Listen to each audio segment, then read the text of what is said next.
जड़ ही जिनका बीज होता है, जैसे अदरक, हल्दी इत्यादि। ये जो है ये क्या है? ये मूल बीज हैं। आप समझें, इन वनस्पतियों का विभाजन आपको बहुत अच्छे ढंग से जैन आगम में बताया गया है। मूल बीज, अग्र बीज और पर्व बीज। समझ आ रहा है? अब कंद बीज, कंद जिनका बीज होता है, ये आलू, शकरकंद है ना आदि, ये जो वनस्पतियां कंद बीज हैं, कंद इनके बीज के रूप में काम करते हैं, इनका कंद होता है, इसलिए ये कंद बीज कहलाती हैं। कि ये कितना बड़ा अंतर है कि आलू अलग चीज है और अदरक अलग चीज है।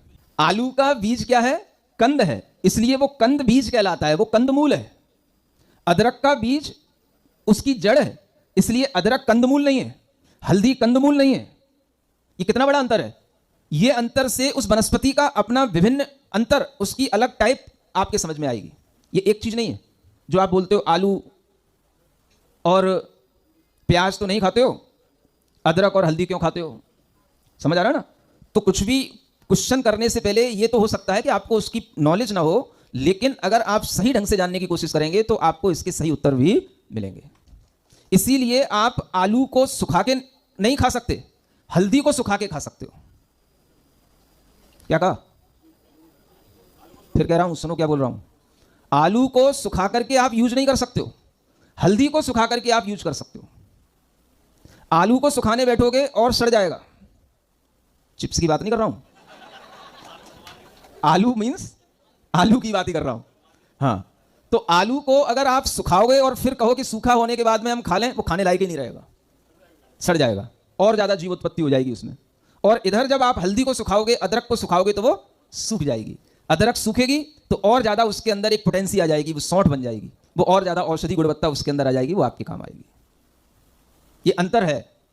तो ये अंतर हमें सीखना है।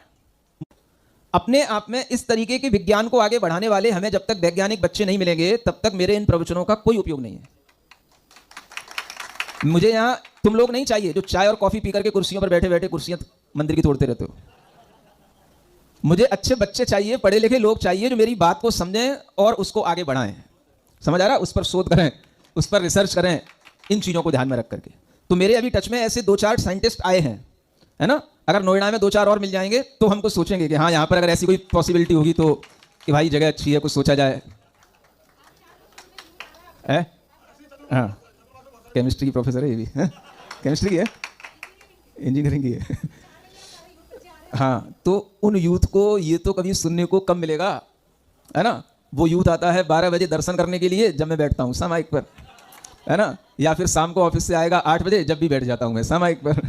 बस हो गया यूथ का काम। समझ आ रहा है? हाँ, तो आप उनके लिए इस तरीके के प्रवचन फॉरवर्ड करें, उनसे कहें आप ढंग से पहले चीज़ों को सुने, समझें, तब जाकर के कोई भी आर्गूमेंट करें। आपके लिए अच्छा और निकल करके आएगा। क्योंकि हम तो इसी विश्वास के साथ बोलते हैं, तीर्थंकरों ने हमें जो ज्ञान दिया है वो हमारे लिए बहुत हितकर है और बहुत सत्य है। इसके अलावा हम दुनिया में किसी चीज़ को सत्य नहीं मानते और हम किसी चीज़ को हितकारी नहीं मानते। बस हमारा अपना सिद्धांत है। अब आप इस सिद्धांत को कितना आगे बढ़ा पाते हैं, आप इसमें मदद कीजिए। ये आपके लिए भी धर्म की प्रभावना का एक काम होगा। ठीक है ना? महावीर भगवान की जय।